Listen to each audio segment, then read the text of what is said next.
Al-Iman TV, sarana penyubur keimanan. Assalamualaikum warahmatullahi wabarakatuh. Innal hamdalillah nahmaduhu wa nasta'inuhu wa nastaghfiruh wa na'udzu billahi min shururi anfusina wa min sayyiati a'malina. May yahdihillahu fala mudilla lahu wa may yudlil fala hadiya lahu. Wa asyhadu an la ilaha illallah wahdahu la syarika lahu. Wa asyhadu anna Muhammadan abduhu wa rasuluh. Ya ayyuhalladzina amanu taqullaha haqqa tuqatih wa la tamutunna illa wa antum muslimun. Ya ayyuhan nasu taqu rabbakumul ladzi khalaqakum min nafsin wahidah wa khalaqa minha zawjaha wa batha minhuma rijalan katsiran wa nisaa'a wattaqullaha alladzi tasaaluna bihi wal arham innallaha kana 'alaikum raqiba. Ya ayyuhalladzina amanu taqullaha wa qulu qawlan sadida yuslih lakum a'malakum wa yaghfir lakum dhunubakum wa man yuti'illaha wa rasulahu faqad faza fawzan 'azima. Amma ba'd. Fa inna ahsanal hadits kitabullah wa khairal hadyi hadyu Muhammadin sallallahu alaihi wa alihi wasallam wa syarrul umuri muhdatsatuha wa kullu muhdatsatin bid'ah wa kullu bid'atin dhalalah wa kullu dhalalatin finnar. Kaum muslimin dan kaum muslimat, para pemirsa dan para pendengar televisi dan radio Roja dimanapun Anda berada, semoga senantiasa dirahmati Allah Subhanahu wa Ta'ala. Alhamdulillah, marilah kita senantiasa bersyukur kepada Allah Azza wa Jalla atas berbagai nikmat dan karunia yang dianugerahkan kepada kita, terutama nikmat iman dan Islam, nikmat tauhid dan mengikuti sunnah Rasulullah sallallahu alaihi wasallam. Kita juga masih diberi kesehatan oleh Allah Azza wa Jalla, sehingga pada kesempatan yang baik ini kita dapat bertemu dalam keadaan sehat walafiat, dan kita doakan untuk saudara-saudara kita yang diuji oleh Allah Subhanahu wa Ta'ala dengan sakit atau penyakit, semoga Allah segera menyembuhkan mereka, karena Allah dialah Asy-Syafi, la syafi'a illa huwa, tiada yang menyembuhkan kecuali Allah Subhanahu wa Ta'ala. Baik kaum muslimin dan kaum muslimat rahimani wa rahimakumullah, kita lanjutkan pembahasan hadis-hadis Nabi sallallahu alaihi wasallam dari kitab Riyadhus Shalihin min kalami Sayyidil Mursalin sallallahu alaihi wasallam yang ditulis oleh Imam Abu Zakaria Yahya bin Sharaf An-Nawawi rahimahullah taala rahmatan wasi'ah. Pembahasan kita masih pada adab-adab tentang safar, adab-adab di dalam kita bepergian, dan kita telah membahas sejumlah adab, di antaranya doa ketika naik kendaraan, doa ketika safar, dan yang lainnya dari adab-adab bepergian. Pada kesempatan yang baik ini kita memasuki bab yang ke-171 atau 172, babu takbiril musafir idza sa'ada thanaya wa shibhaha wa tasbihuhu idza habata wa tasbihihi idza habata al-awdiyata wa nahwaha wa an-nahyi anil mubalaghah bi raf'is sauti bit takbir wa nahwihi. Bab ini akan kita bahas tentang adab ketika sedang dalam perjalanan. Ketika seorang musafir sedang mendaki di satu gunung atau menanjak ke tempat yang tinggi, ya, apa yang hendaknya dibaca yaitu membaca takbir. Allahu Akbar, Allahu Akbar, Allahu Akbar, Allahu Akbar, Allahu Akbar, terus. Ya. Jadi contohnya misalnya ketika kita berkendaraan, tatkala naik gunung, ya, maka kita hendaknya mengucapkan Allahu Akbar, Allahu Akbar, Allahu Akbar. Bab at-takbir. Idza sa'ada ats-tsanaya, atau yang semisal dengan pendakian itu. Ya, ketika naik kita membaca Allahu Akbar. Ya, wa shibhaha, atau yang semisalnya. Maka contoh yang lain adalah ketika seorang naik pesawat terbang. Ya, ketika pesawat itu take off, ya, dia lepas landas, sedang naik ke atas, maka kita dianjurkan membaca Allahu Akbar. Allahu Akbar, Allahu Akbar, Allahu Akbar. Karena kita melihat, ya, bumi yang luas, ya, ciptaan Allah yang demikian luasnya ketika seorang berada di atas. Dan Allah lebih besar dari itu. Allahu Akbar. Oleh karena itu kita dianjurkan membaca Allahu Akbar, at-takbir. Wa tasbihi idza habatal audiyah. Adapun kalau dalam keadaan menurun, ya, ketika naik kendaraan pas di puncak gunung, kemudian dia mulai menurun, ya, karena ada sekian sejumlah jalan-jalan misalnya yang di sana ada pendakian, ya, tanjakan-tanjakan. Nah, ketika turun dari tanjakan-tanjakan itu, kita dianjurkan membaca subhanallah, subhanallah, subhanallah. Ya, diulang-ulangi membaca subhanallah. Ya, wa tasbih idza habata al-audiyah.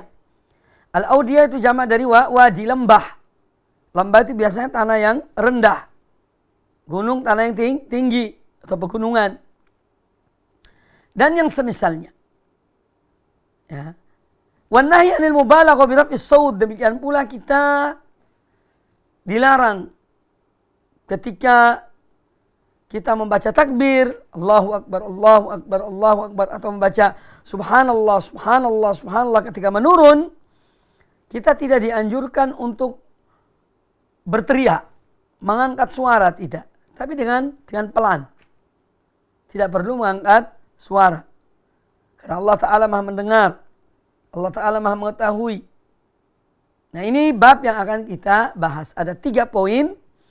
Yaitu ketika mendaki, kita membaca Allahu Akbar. Ketika menurun, kita membaca subhanallah. Dan yang ketiga adalah tanpa mengangkat suara, ya, atau berteriak ketika membaca takbir tersebut. Atau ketika membaca subhanallah. Cukup dengan suara yang kita dengar sendiri, ya. Kita dengar sendiri misalnya, atau agak keras, supaya orang di samping kita juga mendengar, dalam rangka kita mengajar mereka. Dalam rangka kita mengajar mereka bacaan ketika mendaki, ya, dan bacaan ketika menurun. Adapun hadis-hadis Nabi sallallahu alaihi wasallam yang dibawakan oleh Imam An-Nawawi rahimahullah taala, yang pertama adalah hadis Jabir. Qala rahimahullah, wa an Jabirin radhiyallahu anhu qala, dan dari Jabir, yaitu Jabir bin Abdullah Al-Ansari radhiyallahu anhu qala, beliau berkata, kunna idza su'idna kabbarna. Dahulu kami kalau mendaki, naik ke gunung, ya, ketika dalam perjalanan, dalam safar, ketika mendaki, kabbarna, kita membaca Allahu Akbar. Wa idza nazalna sabbahna. Dan kalau kami menurun dari satu dakian, dari tempat yang tinggi dalam perjalanan, maka sabbahna, yaitu kita membaca, atau kami membaca subhanallah.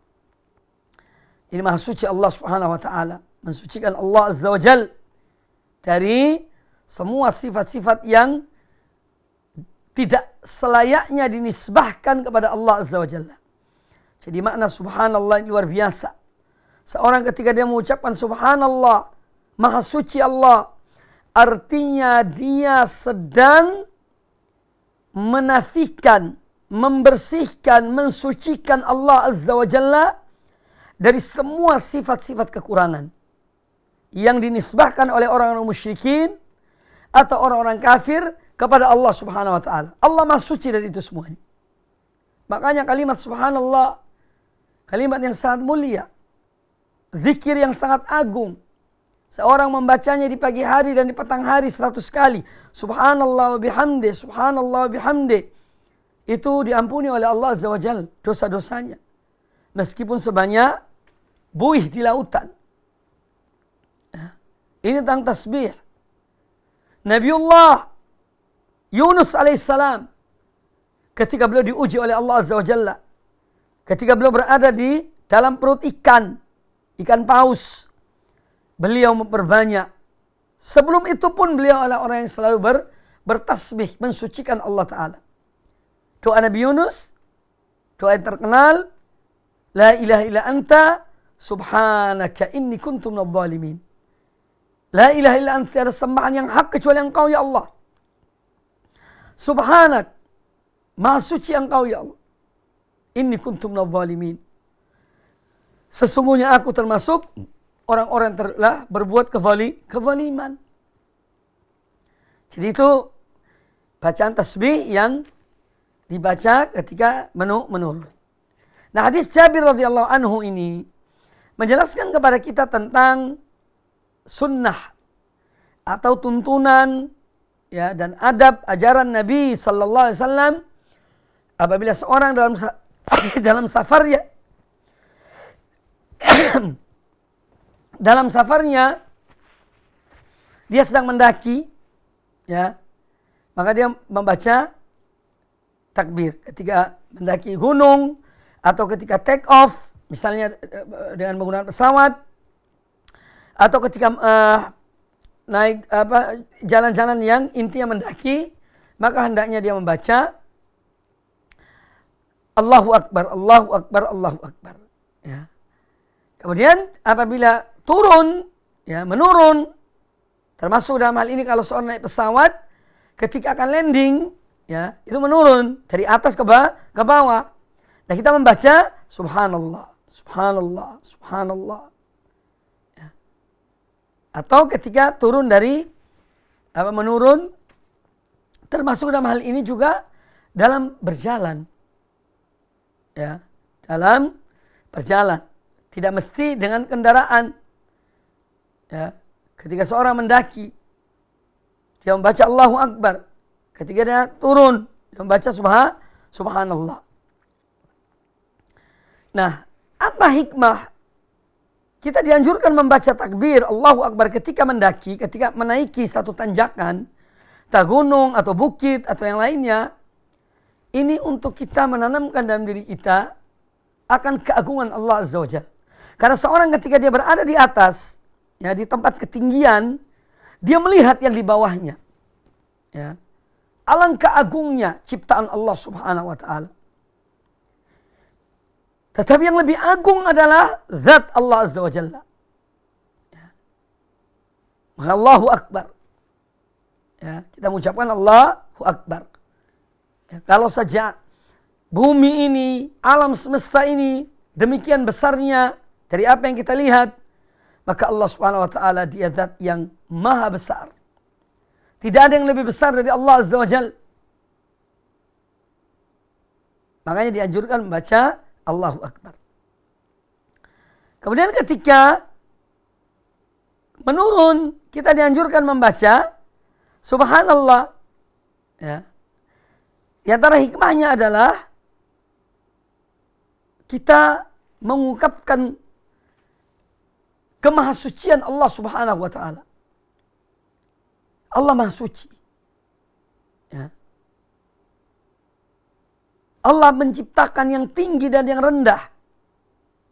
Allah Maha Suci dari semua yang dinisbahkan kepadanya dari sifat-sifat yang tidak selayaknya dinisbahkan kepada Allah Subhanahu wa taala. Nah, makanya kita melihat dalam Al-Quranul Karim Allah Subhanahu wa taala menceritakan tentang Nabi Yunus alaihissalam ketika beliau berada di dalam perut ikan. Falaula annahu kana minal musabbihin lalabitha fi batnihi ila yaumi yub'atsun.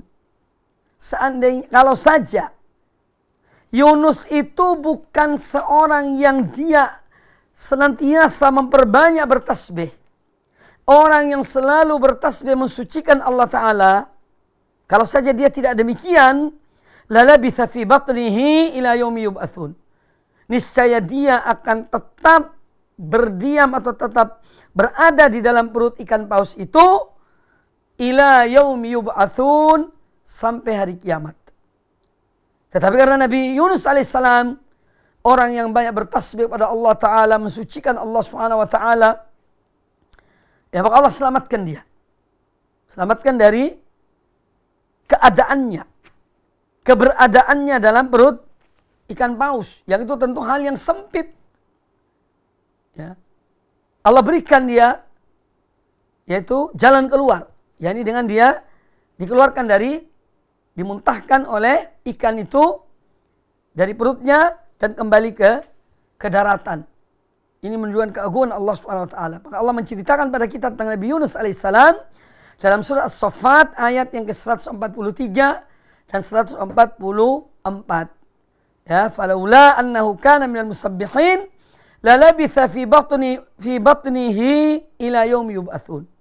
Kalau saja Yunus bukan seorang yang banyak bertasbih, maka dia akan tetap berada dalam perut ikan paus itu sampai hari mereka dibangkitkan, sampai hari kiamat.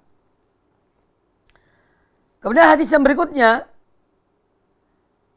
kata Imam An-Nawawi rahimahullah taala, wa Ali bin Umar radhiyallahu anhuma qala, dan dari Abdullah bin Umar radhiyallahu anhuma beliau berkata, kana Nabi sallallahu alaihi wasallam wa juyushuhu idza alaw thanaya kabbaru wa idza habatu sabbahu. Adalah Nabi sallallahu alaihi wasallam dan pasukan beliau, ya, bala tentara beliau ketika mereka dalam perjalanan, dalam perjalanan pergi ke peperangan misalnya, idza alau ats-tsanaya, kalau mereka menanjak menaiki tanjakan ke gunung, ya, jalan-jalan yang ada di gunung, kabbaru, mereka membaca Allahu Akbar, Allahu Akbar, Allahu Akbar. Wa idza habatu sabbahu, dan apabila mereka menurun, jalan turun dari ketinggian itu, mereka membaca subhanallah, subhanallah, subhanallah. Hadis ini hadis sahih, rawahu Abu Dawud bi isnad sahih. Diriwayatkan oleh Imam Abi Dawud, dan di sini ada hadis yang sahih. Nah, ini juga menguatkan hadis sebelumnya. Ya, tentang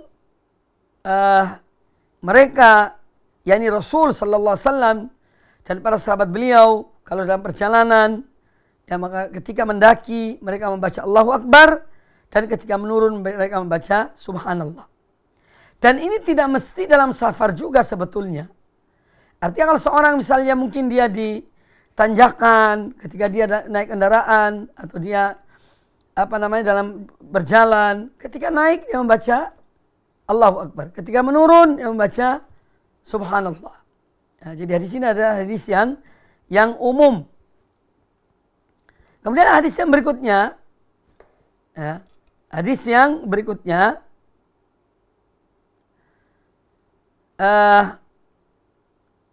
wa anhu qal, juga dari Abdullah bin Umar radhiyallahu anhuma, beliau berkata, kana an-nabiy sallallahu alaihi wasallam idza qafala min al-hajj aw al-umrati kullama awfa ala thaniyatin aw fadfadin kabbara thalathan thumma qala la ilaha illallah wahdahu la syarika lah, lahul mulku wa lahul hamdu wa huwa ala kulli syai'in qadir, aibuna taibun abiduna sajidun li rabbina hamidun, sadaqallahu wa'dah wa nasara abdah wa hazamal ahzaba wahdah.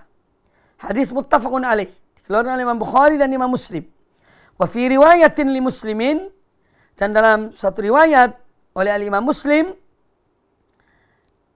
kata Abdullah bin Umar radhiyallahu anhuma, idza qafala minal juyush, kalau beliau kembali, yakni bersama tentaranya, ya, awis saraya, atau satu pasukan, awil haji wal umrah, atau ketika kembali dari ibadah haji dan umrah, maka beliau membaca bacaan di atas itu, ya, takbir, dan kemudian membaca yang disebutkan tadi. Nah, hadis Abdullah bin Umar radhiyallahu anhuma, kata beliau, kana an-nabiy sallallahu alaihi wasallam, adalah Nabi sallallahu alaihi wasallam, idza qafala ay raja'a, kalau beliau kembali, ya, minal haji awil umrah, kembali dari melaksanakan ibadah haji atau ibadah umrah, kullama awfa ala thaniyatin, setiap kali beliau menaiki satu gunung atau bukit, au fadfadin, atau ke tempat yang disebutkan di sini, fadfad itu adalah tanah yang keras yang ada di tanjakan. Kalau menaiki tempat-tempat tersebut dalam perjalanan itu, kabbara thalathan, beliau membaca Allahu Akbar 3 kali. Allahu Akbar, Allahu Akbar, Allahu Akbar. Kemudian ada lanjutannya. Tsumma qala, setelah bertakbir 3 kali ketika menaiki tanjakan itu,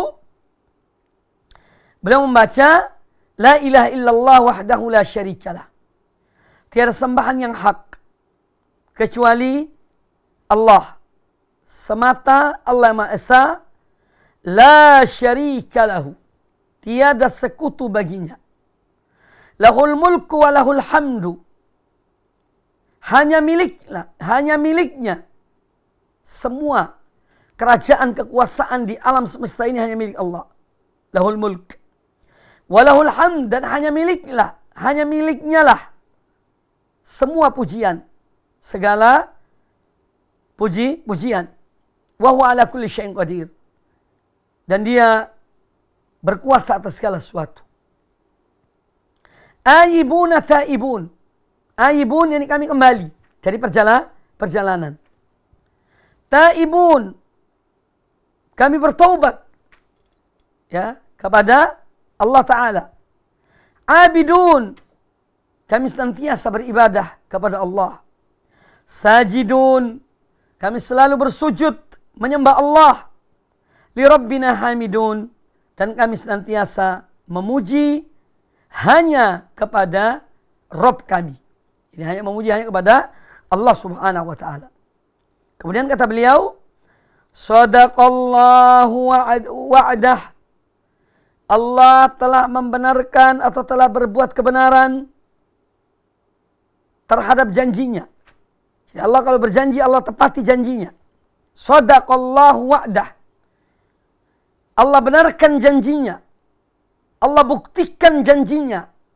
Wa nasara abdah, dan dia menolong hambanya, yaitu Muhammad bin Abdullah sallallahu alaihi wasallam, rasulnya yang terakhir, ya, menolong beliau dalam mendakwai Islam ini kepada umat manusia. Wa nasara abdah, dia memberikan kemenangan kepada hambanya. Wa hazzamal ahzaba wahdah, dan dia yang menyerang, dia yang mengalahkan pasukan-pasukan sekutu, ya, hanya dia yang mengalahkan mereka. Hadis muttafaqun alaih, diriwayatkan oleh Imam Bukhari dan Muslim. Wa fi riwayatin li Muslimin, dalam satu redaksi yang diriwayatkan oleh Imam Muslim, kata Abdullah bin Umar, idza qafala minal juyush awis saraya awil haji awil umrah. Bahwa beliau juga mengucapkan kalimat ini, ya, kalau bersama pasukan beliau kembali dari sebuah peperangan, atau kembali dari, ya, dengan pasukan-pasukan beliau dari satu tempat. Mereka juga lakukan hal ini ketika menaiki, ya, tempat-tempat yang tinggi, ya, Nabi SAW membaca bacaan ini. Nah, ini juga satu tambahan bagi kita. Jadi ternyata tidak hanya mengucapkan Allahu Akbar, ya, walaupun mungkin seorang yang tidak menghafal bacaan ini, ya, dia mencukupi dengan Allahu Akbar, Allahu Akbar, Allahu Akbar. Tetapi kalau membaca ini pun itu tentu lebih sempurna, ya, lebih sempurna. Ini disebutkan ketika kembali dari perjalanan, kembali dari satu perjalanan. Maka ini khusus ketika seorang kembali dari sebuah perjalanan. Nah, apa pelajaran yang diambil dari hadis ini? Ya. Bahwa yang pertama, Ini ambil dari hadis ini, seorang musafir ketika dia dalam bepergian dan ketika mendaki, dia membaca Allahu Akbar. Disebutkan di sini bilangannya 3 kali. Allahu Akbar, Allahu Akbar, Allahu Akbar. 3 kali. Kemudian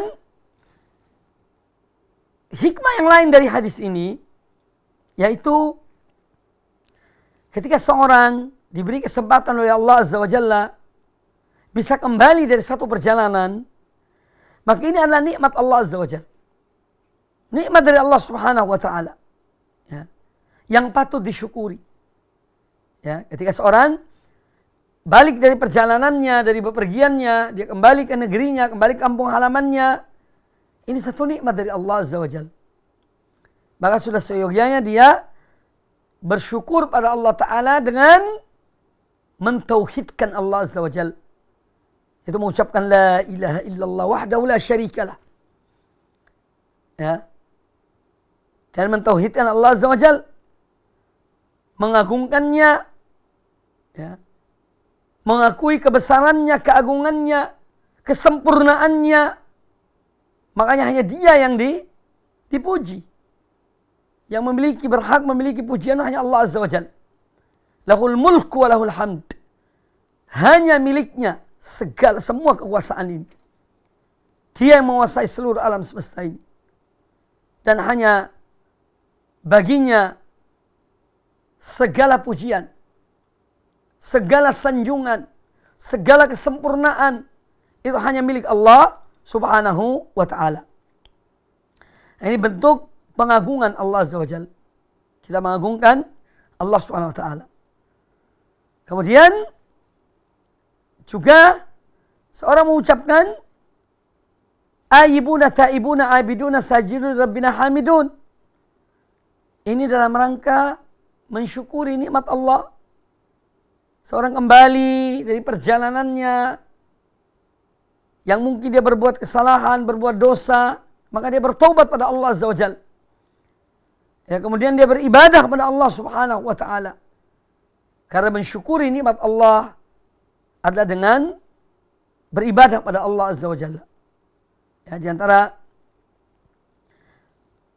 macam-macam bentuk mensyukuri nikmat Allah itu, yang pertama dengan pengakuan dalam hati kita bahwa semua nikmat yang ada pada kita semuanya dari Allah Subhanahu wa Ta'ala. Ini untuk menghilangkan kesombongan. Karena kadang-kadang seorang mendapatkan sesuatu keberhasilan, dia melihat dirinya yang hebat. Dia lupa kepada yang memberikan nikmat itu padanya. Oleh karena itu, seorang dengan dia beribadah pada Allah Subhanahu wa Ta'ala atau dengan memuji Allah Azza wa Jalla, dia mengagungkan Allah. Dan kalau ada perasaan-perasaan seperti itu, ya, dia bertobat kepada Allah Azza wa Jalla. Mensyukuri Allah dengan pengakuan. Kemudian yang kedua, mensyukuri Allah Ta'ala dengan lisan dan ucapan. Ya, ucapan alhamdulillah, asyukrulillah, al-fadlu minallah. Ya, dan yang lainnya dari pujian, bentuk-bentuk pujian yang dengannya kita memuji Allah Azza wa Jalla dengan lisan. Wa amma bi ni'mati rabbika fa'addits. Adapun nikmat Tuhanmu maka ucapkanlah. Ya, ini dengan lisan. Kemudian yang ketiga, mensyukuri nikmat Allah dengan anggota badan dan beramal soleh. Ya, dengan sujud, dengan ruku, dengan amal-amal soleh lainnya yang dilakukan dengan fisik kita. Jadi aibuna taibuna abidun sajidun. Ya, beribadah pada Allah. Salah satu ibadah yang mulia adalah, yang termulia adalah sujud pada Allah Azza wa Jalla. Ini menunjukkan keagungan, keutamaan salat. Ya. Karena ibadah itu banyak. Abiduna sajidun. Penyebutan sesuatu yang khusus setelah sesuatu yang umum. Ini menunjukkan keutamaan yang khusus itu. Yang umum di sini abidun. Ya, ini beribadah pada Allah Ta'ala. Ibadah itu macam-macam. Ya. Ibadah itu macam ragamnya. Kemudian disebutnya sajidun. Sajid itu ada pada sholat. Nah, ini menunjukkan keutamaan sholat. Ya. Keutamaan sholat. Kemudian li rabbina hamidun. Dan hanya kepada Rabb kami memuji. Jadi bersyukur pada Allah subhanahu wa ta'ala. Kemudian juga hadis ini menjelaskan pada kita tentang kondisi seorang mukmin. Dia selalu memperbaharui imannya. Memperbaharui perjanjiannya dengan Allah subhanahu wa ta'ala. Dalam bentuk mentaati Allah azza wa jalla. Kapan dan dimanapun dia berada. Itulah orang mukmin. Ya. Selalu memperbaharui ketaatannya kepada Allah azza wa jalla. Terus menerus. Ya. Tidak berhenti. Berhenti kalau udah mati. Ya, idza mata ibnu Adam inqata amaluhu. Kalau anak Adam meninggal, terputus amalnya. Ya, dia tidak bisa sholat lagi. Dia tidak bisa puasa lagi. Dan amal-amal ketaatan yang lainnya terputus. Ya. Amal perbuatan fisiknya terputus dengan kematian. Ya. Makanya kita dianjurkan untuk memperbanyak amal soleh, amal ibadah ketika masih hidup. Seorang kalau telah meninggal selesai. Kecuali kalau dia memiliki amal-amal jariah. Sedekah-sedekah yang dia berikan untuk hal-hal yang terus mengalir amalnya, pahalanya. Dia mengajarkan ilmu yang bermanfaat. Kemudian dia juga mempunyai anak keturunan yang soleh-solehah. Itu nikmat. Ya. Ini akan berkesinambungan dari amal-amal jariah yang ia berkesinambungan meskipun dia telah wafat. Dan itu dilakukan semuanya ketika hidup. Sedekah jariah ketika hidup. Ilmu yang bermanfaat yang diajarkan pada manusia ketika dia hidup. Ya. Anak yang soleh yang dididiknya juga ketika dia hidup. Maka dari itu kesempatan yang ada ketika seorang masih memiliki roh dalam jasadnya di dunia ini hendaknya dimanfaatkan dengan sebaik-baiknya. Karena suatu saat akan terputus. Akan mati. Kemudian hadis ini juga menjelaskan kepada kita tentang kekuasaan Allah azza wa jalla. Allah Ta'ala berkuasa atas segala sesuatu. Allah Ta'ala kalau berjanji pasti dia penuhi janjinya. Ya. Itu Allah azza wa jalla. Sadaqa wa'dah. Ya. Wa nasara abdah. Dan Allah menolong agamanya. Menolong hambanya. Ya. Islam ini akan ditolong oleh Allah azza wa jalla. Sampai kapanpun. Allah yang menolong agamanya. Jadi kalau ada orang yang coba-coba untuk untuk mengganggu agama Allah, untuk melecehkan agama Allah, untuk menghinakan agama Allah, Allah yang akan menolong agamanya. Ya, Allah yang akan menolong agamanya. Ya. Dia menolong agamanya. Dan Allah apabila memberikan kemenangan, maka tidak ada yang bisa mengalahkan. Allah apabila memberikan kemenangan pada satu kaum, ya, tidak akan ada yang bisa mengalahkan mereka. Ya. Nah, ini di antara pelajaran-pelajaran yang diambil dari hadis ini. Nah, oleh karena itu, hendaknya seorang mukmin dia selalu bertawakal pada Allah azza wa jalla, bersandar hanya pada Allah azza wa jalla dalam semua kondisi. Kita ini sebagai orang yang beriman pada Allah azza wa jalla memiliki sesuatu yang tidak dimiliki oleh yang lainnya. Yaitu kita memiliki Allah subhanahu wa ta'ala. Ya. Dalam keadaan apapun, bergantunglah pada Allah Ta'ala. Mohonlah kepada Allah azza wa jalla. Berharaplah kepada Allah subhanahu wa ta'ala. Jangan kepada selain Allah. Jangan kepada selain Allah subhanahu wa ta'ala. Ya. Beribadah, bergantung, bertawakal, berharap, dan yakin pada Allah subhanahu wa ta'ala. Ya, jangan sampai akidah kita goncang hanya karena keadaan. Jangan sampai akidah kita ini menurun hanya karena kondisi, ya, kondisi tertentu. Tapi hendaknya tetap, ya, kita terus memperbaharui, terus menguatkan iman kita kepada Allah Subhanahu wa taala. Toh kita sedang berjalan di atas ketentuan Allah Subhanahu wa taala. Ya. Kita sedang berjalan di atas ketentuan Allah Azza wa Jalla. Tetapi kita tidak mengetahuinya. Makanya kita disuruh beramal, kita disuruh berusaha, kita disuruh berdoa, kita disuruh melakukan sebab-sebab. Ya. Selebihnya serahkan pada Allah Subhanahu wa taala. Selebihnya kita serahkan pada Allah Subhanahu wa taala. Para pemirsa rahimani wa rahimakumullah, kemudian hadis yang berikutnya. Qala al-Imam An-Nawawi rahimahullah taala. Wa an Abi Hurairah radhiyallahu anhu qala anna rajulan qala ya Rasulullah inni uridu an usafira fa awsini. Qala 'alaika bi taqwallah wat takbir ala kulli syarafin.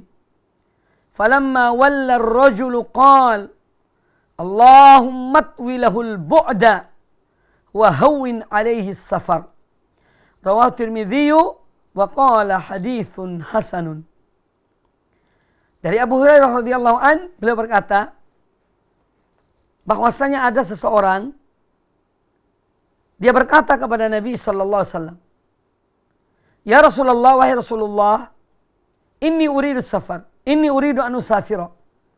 Wahai Rasulullah, sesungguhnya aku ini ingin bepergian. Fa'ausini. Mohon aku diberi nasihat. Diberikan pembekalan. Ya. Diberikan wasiat. Qal 'alaika bitaqwallah. Maka Nabi sallallahu alaihi wasallam mengatakan kepada orang itu, 'alaika bitaqwallah. Hendaknya engkau senantiasa bertakwa kepada Allah. 'Alaika bitaqwallah. Wat takbir ala kulli syarafin.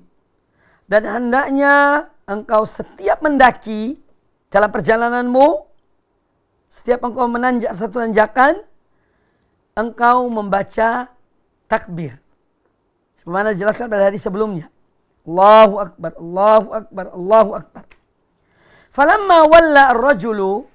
Nah, ketika orang itu pergi, ya, dia berangkat, pergi dari rumah Rasulullah SAW. Qal, kata beliau alaihi salatu wassalam, Allahumma atbilahul bu'da. Ya Allah, ya, dekatkanlah jarak yang jauh bagi orang itu. Wahawin alaihi safar. Dan mudahkanlah kepadanya perjalanan itu. Nah, ini doa Nabi sallallahu alaihi wasallam kepada Allah Ta'ala untuk orang tersebut. Ya. Nah, tentu hadis ini banyak memberikan kita pelajaran. Ya, adab-adab yang kadang-kadang kita lupa dan kita lalai. Ya. Di antaranya adalah yang pertama, bahwa hendaknya seorang, ya apalagi kalau dia akan bepergian, dia meminta nasihat kepada orang yang berilmu, kepada orang yang baik terhadapnya, kepada orang yang mencintainya karena Allah. Ya. Minta nasihat dari mereka. Ini yang pertama. Kapan dia lakukan hal itu? Tentu secara umum ya kapan saja. Terlebih lagi ketika akan bepergian. Ketika akan safar. Dia datangi seorang, pamitan istilahnya. Ya, tapi tidak untuk minta sesuatu. Hanya meminta wasiat, meminta nasihat. Ya. Dari orang tersebut. Nah, ini hal-hal yang juga dilakukan oleh para sahabat. Hadis Abu Dzar Al-Ghifari, Mu'adz bin Jabal, ya, ketika mereka akan safar, mereka datang kepada Nabi sallallahu alaihi wasallam. Minta wasiat, minta diberi pembekalan mental dan iman, ya, kepada Nabi alaihi wasallam. Nah, adab-adab seperti ini kadang-kadang sudah terlupakan. Jarang kita lakukan. Ya. Pokoknya mau pergi, pergi.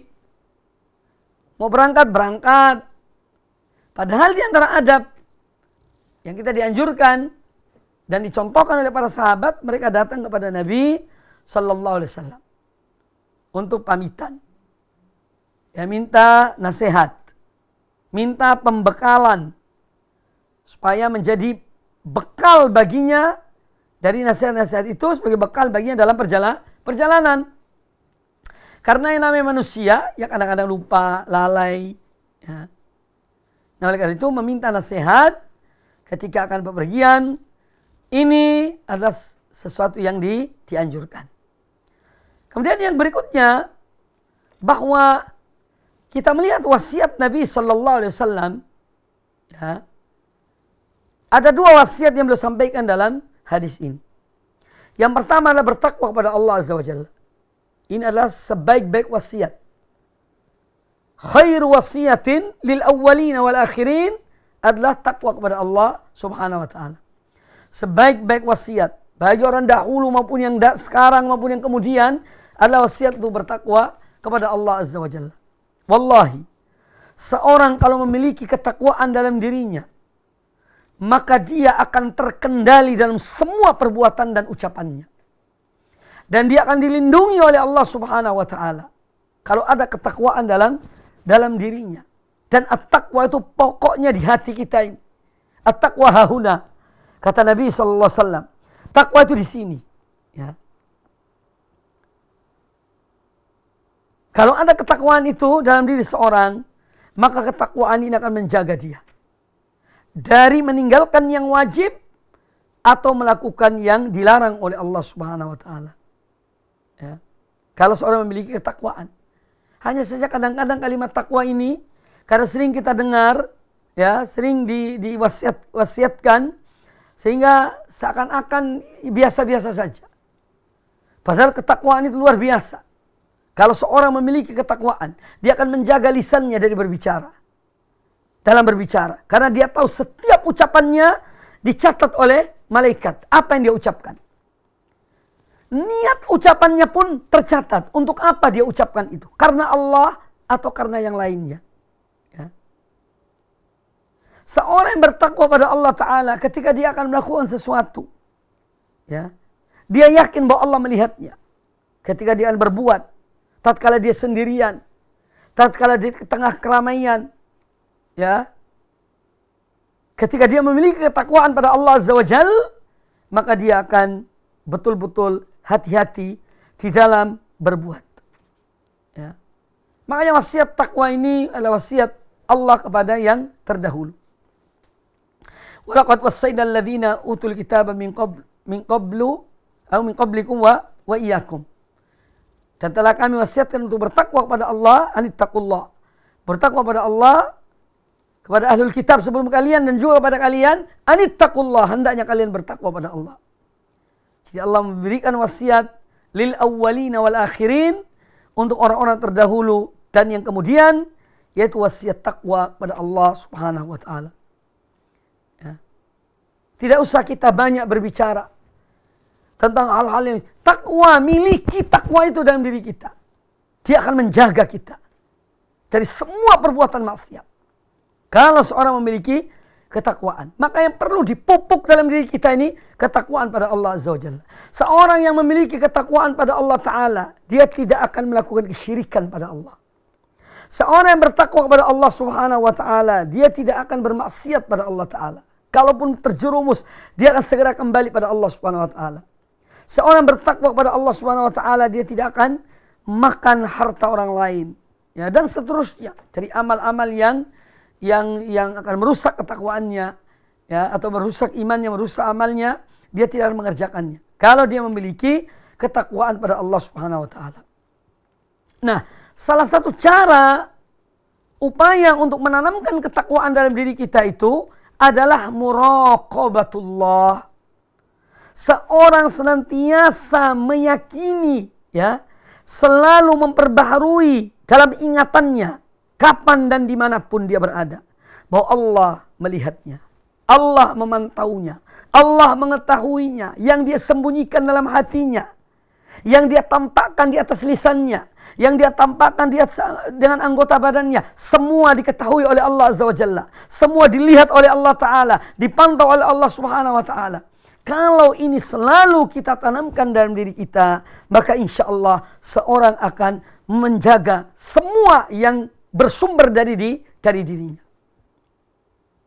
Jadi muraqabatullah, ya. Selalu merasa terawasi, merasa dipantau. Sekarang kita hidup di zaman modern. Ada yang namanya CCTV. Ya. Di banyak tempat ditaruh CCTV. Seorang kalau mau berbuat sesuatu, ada CCTV, dia berpikir 100 kali. Ini kira-kira ada rekaman apa tidak? Bisa dipantau oleh seorang atau tidak? Ya.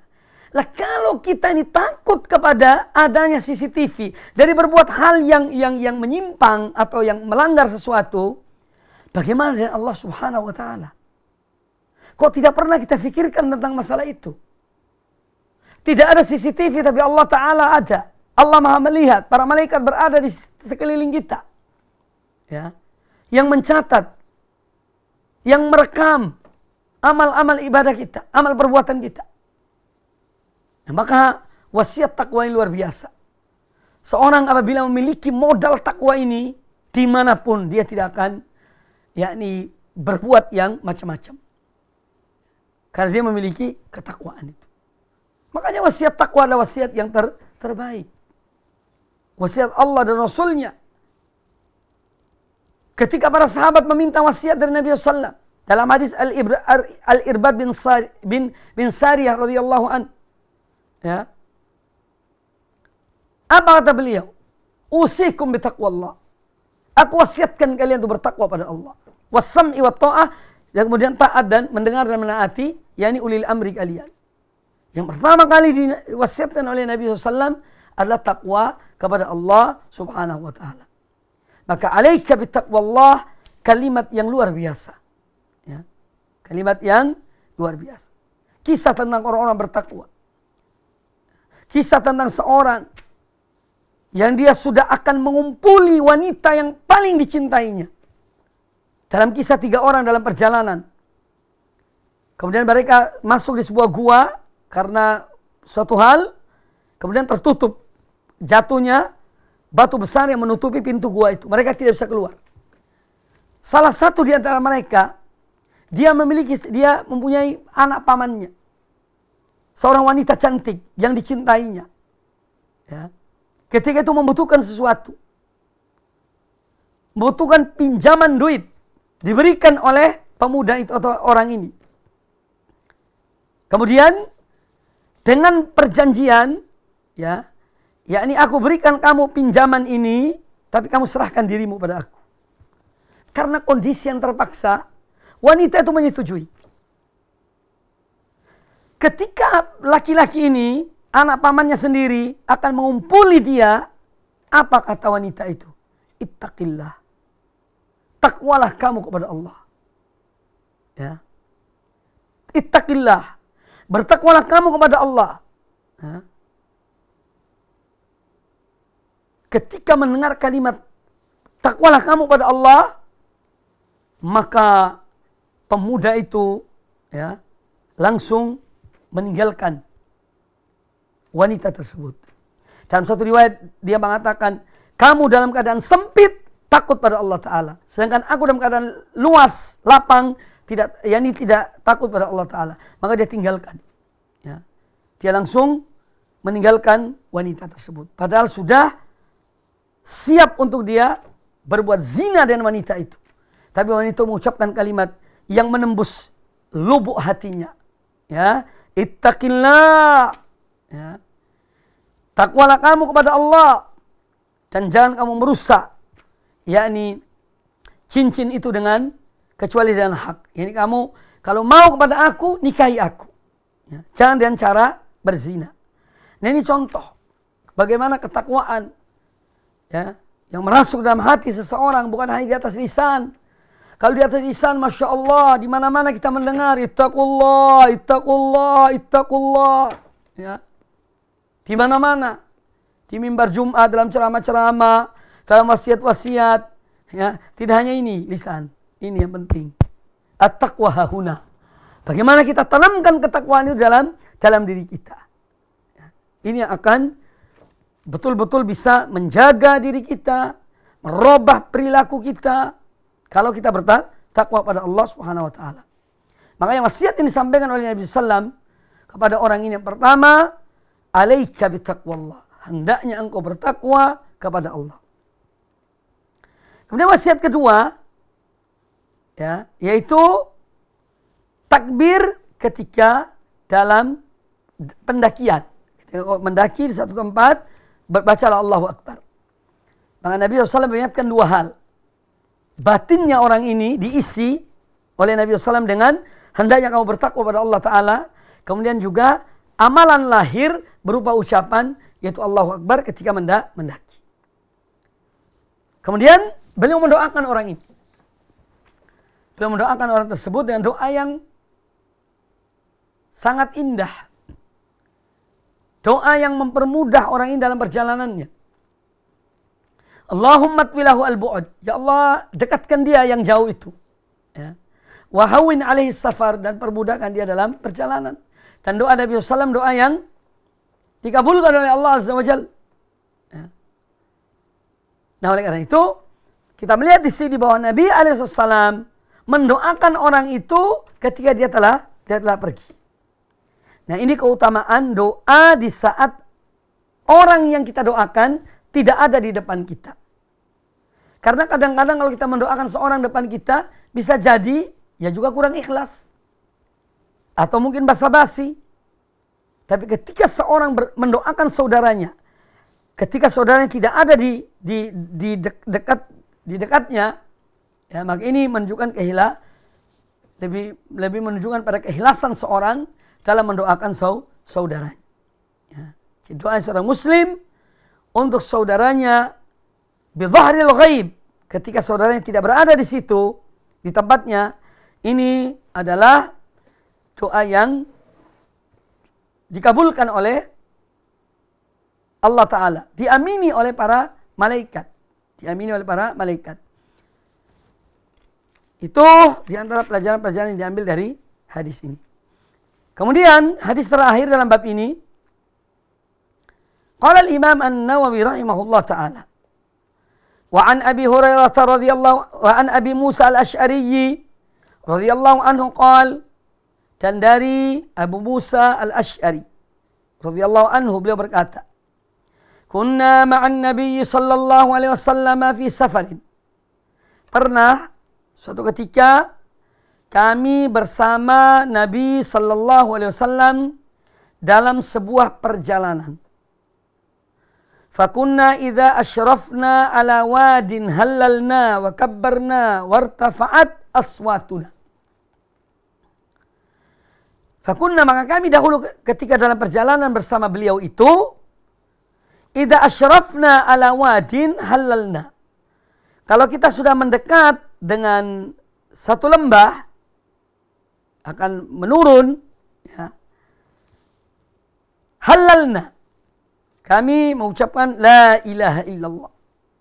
Halala yuhallilu, artinya mengucapkan kalimat la ilaha illallah, kalimat tauhid. Wa kabbarna, dan kami juga takbir, Allahu Akbar. Wartafa'at aswatuna. Nah, ketika kami mengucapkan la ilaha illallah dan Allahu Akbar ini dengan suara yang tinggi, suara-suara kami meninggi. Faqala Nabi sallallahu alaihi wasallam, ketika Nabi sallallahu alaihi wasallam mendengar para sahabat beliau mengucapkan la ilaha illallah dan mengucapkan Allahu Akbar dengan suara yang tinggi, faqal, maka beliau sallallahu alaihi wasallam bersabda, ya ayuhan nas, wahai sekalian manusia, ini kepada sahabat beliau, irba'u ala anfusikum, kasihanilah diri-diri kalian. Fa innakum la tad'una asamma wala ghaiban.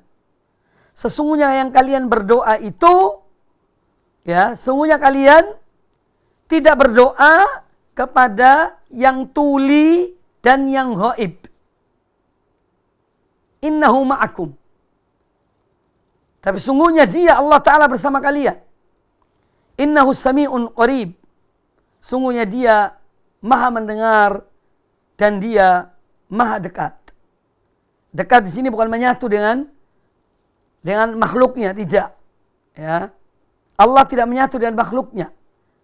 Ya, tapi Allah Ar-Rahman 'alal arsy istawa. Ya, Allah di atas arsy beristiwa. Siapa yang mengabarkannya? Ya Allah sendiri.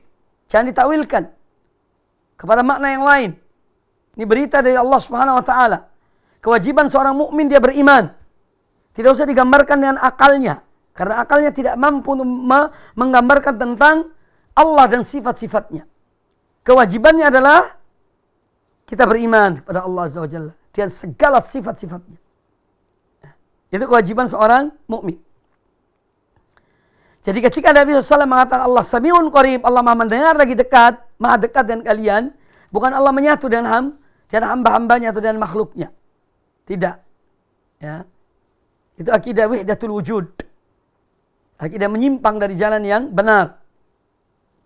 Tapi seorang mukmin yang beriman pada Allah dan Rasulnya, pada Al-Quran dan hadis-hadis Nabi SAW, dan pemahaman yang benar dari para sahabat radhiyallahu anhum dan orang-orang yang mengikuti mereka dengan baik, mereka beriman bahwa Ar-Rahmanu 'alal arsy istawa. Ay irtafa'a wa 'ala 'alal arsy. Allah berada di atas seluruh makhluknya, di atas arsy-Nya, dan Allah tidak membutuhkan arsy. Allah tidak membutuhkan arsy, tidak usah dibayangkan. Akal kita tidak mampu membayangkan tentang Allah Ta'ala. Jangankan Allah Ta'ala. Diri kita ini, dalam diri kita ada namanya ruh. Kita hidup dengan keberadaan ruh dalam diri kita. Kita bersamanya. Siang dan malam, ketika kita bepergian, ketika kita berada di rumah, ketika berada di jalan, di mana-mana pun kita berada, selama masih hidup, ruh itu bersama kita. Kita tidak tahu hakikat ruh kita yang ada dalam diri kita. Kita tidak tahu tentang hakikat ruh kita yang bersama kita. Bagaimana kemudian kita mentakwilkan, membayangkan tentang Allah dan sifat-sifatnya? Ya. Bagaimana mungkin sesuatu yang ada dalam diri kita, kita tidak tahu keadaannya atau hakikatnya. Lalu kita mencoba untuk membayangkan tentang Allah Ta'ala dan sifat-sifatnya. Lalu ditakwilkan kepada makna-makna. Dan akal kita yang sempit. Akal yang kotor. Ya. Maka Ahlus Sunnah wal Jamaah yang mengikuti jalannya para salafus saleh, para sahabat dan orang-orang yang mengikuti mereka dengan baik, mereka beriman pada Allah Ta'ala. Bahwa Allah Ta'ala berada di atas seluruh makhluknya. Dan Allah tidak menyatu dengan makhluknya. Tapi Allah bersama mereka. Allah maha mengetahui tentang mereka. Ya, sekecil apapun diketahui oleh Allah Azza wa Jalla. Ya. Ini akidah. Ini keyakinan. Ya, yang telah dijalankan oleh mereka, orang-orang yang diridhoi oleh Allah Azza wa Jalla. Para anbiya, para rasul, para sahabat radhiyallahu anhum ajma'in. Ya, mereka mempunyai akidah yang benar tentang Allah Subhanahu wa taala dengan segala nama-nama dan sifat-sifatnya. Nah, di dalam hadis ini, hadis Abu Musa Al-Asy'ari radhiyallahu anhu, beliau menceritakan ketika dalam sebuah perjalanan mereka itu melaksanakan adab-adab yang diajarkan oleh Nabi sallallahu alaihi wasallam. Di antaranya adalah membaca takbir, membaca la ilaha illallah. Hanya saja mereka mengangkat suara mereka. Mereka mengeraskan suara mereka. Maka Nabi SAW mengingatkan mereka. Kata beliau, ya ayuhan nas, irba'u ala anfusikum. Wahai sekalian manusia, irba'u ala anfusikum. Kasihanilah diri-diri kalian. Ya. Kasihanilah diri-diri kalian. Jangan kalian menzalimi diri kalian. Ya. Yakni bacalah dengan suara yang rendah. Tidak mengangkat, tidak berteriak. Karena apa? Allah maha mendengar. Allah maha melihat. Dia bersama kalian. mengetahui keadaan kalian. Ini wasiat beliau atau nasihat beliau kepada mereka. Ya. Nah, oleh karena itu, dalam berdoa tidak usah berteriak-teriak. Kadang-kadang kita dengar doa diteriak-teriak. Ya Allah Maha mendengar.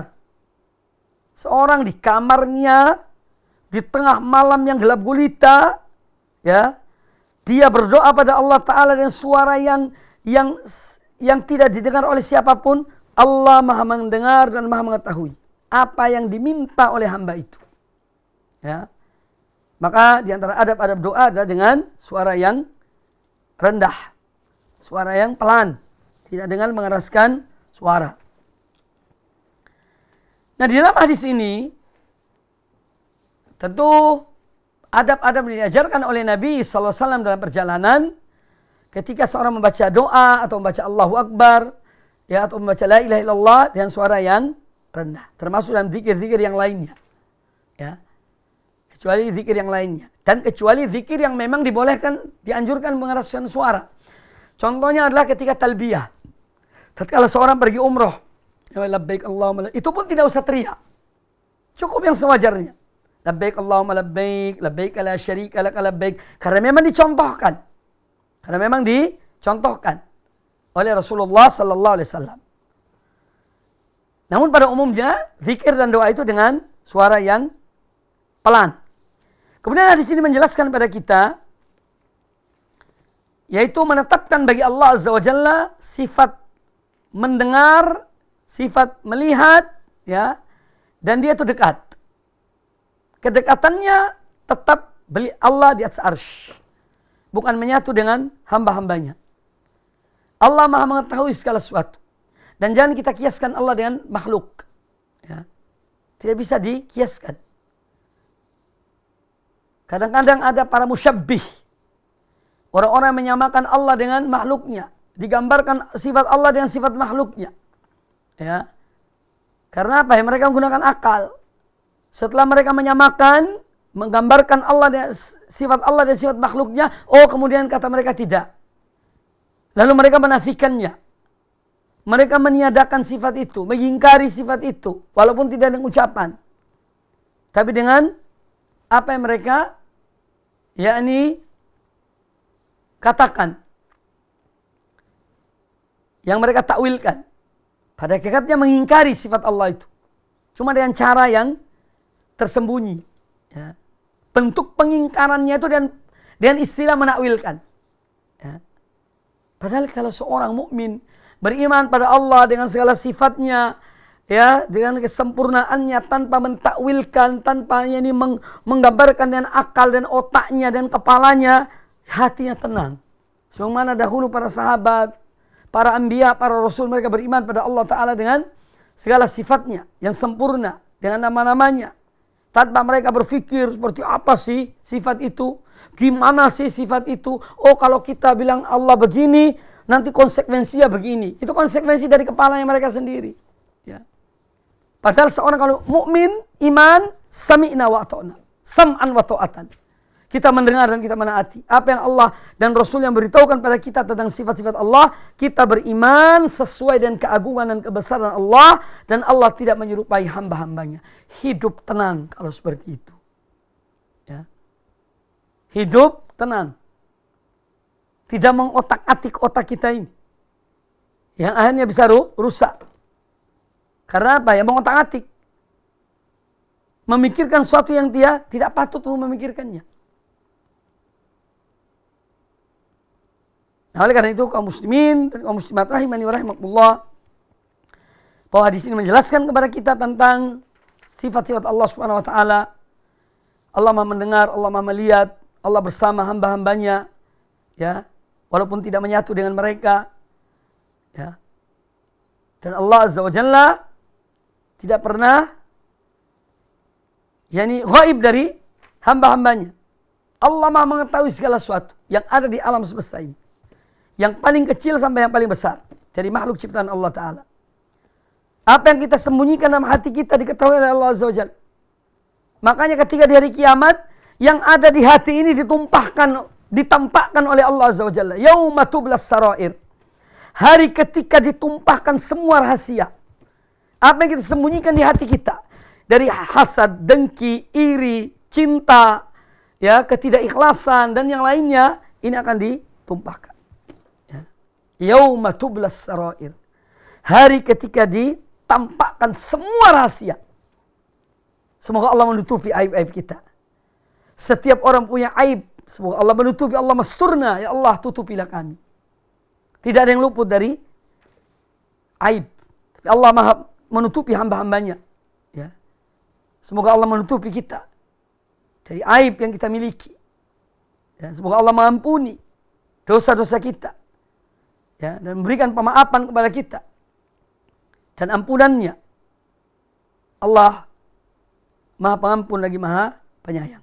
Baik kaum muslimin dan kaum muslimat rahimani wa rahimakumullah. Alhamdulillah, mudah-mudahan apa yang disampaikan bermanfaat bagi kita semuanya. Dan semoga Allah Azza wa Jalla senantiasa menganugerahkan kepada kita ilmu yang bermanfaat dan amal yang soleh. Serta istiqamah dalam amal-amal kebaikan.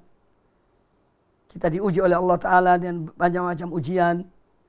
Demikian pula pada kesempatan yang baik ini. Ya, kita juga harus merenungkan tentang perjalanan waktu yang demikian cepatnya.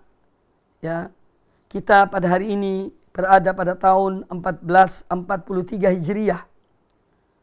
Waktu terus berjalan. Ya. Hari ke minggu, minggu ke bulan, bulan ke tahun. Semua itu adalah pelajaran bagi kita. Kita semakin dekat kepada al-maut, kepada ajal, kepada kematian. Maka hendaknya seorang yang memanfaatkan waktunya dan sebaik-baiknya. Manfaatkan umurnya dengan sebaik-baiknya untuk amal-amal kebaikan, amal-amal soleh. Meningkatkan imannya, meningkatkan takwanya kepada Allah Azza wa Jal. Ya. Dan ambil hikmah dari apa yang kita lihat, apa yang kita alami, apa yang kita dengannya Allah menguji kita. Kita disuruh di rumah, keluar seperlunya, dan yang lainnya. Ambil pelajaran. Manfaatkan waktu yang sebaik-baiknya. Kalau harus cari nafkah, carilah nafkah. Setelah itu kita kembali ke rumah kita. Dan tetap memperhatikan arahan-arahan yang diberikan pada kita. Ya, oleh para ahlinya. Menjaga kesehatan. Menjaga fisik kita. Yang lebih dari itu adalah menjaga iman kita. Ya, semoga Allah Azza wa Jalla menganugerahkan kepada kita ilmu yang bermanfaat dan amal yang soleh. Dan memberkahi umur-umur kita dengan amal-amal kebaikan dan amal soleh. Demikian, semoga apa yang disampaikan bermanfaat bagi kita semuanya. Lebih kurangnya saya mohon maaf. Apabila ada kata-kata yang kurang berkenan, mohon dimaafkan. Aqulu qauli hadza wa jazakumullahu khairan atas semua perhatian dalam pengajian pada hari ini. Dan akhirnya saya tutup dengan kafaratul majlis. Subhanakallahumma bihamdika asyhadu an la ilaha illa anta astaghfiruka wa atubu ilaik. Wa sallallahu wasallam wa barak ala nabiyyina wa ala alihi washabihi ajma'in.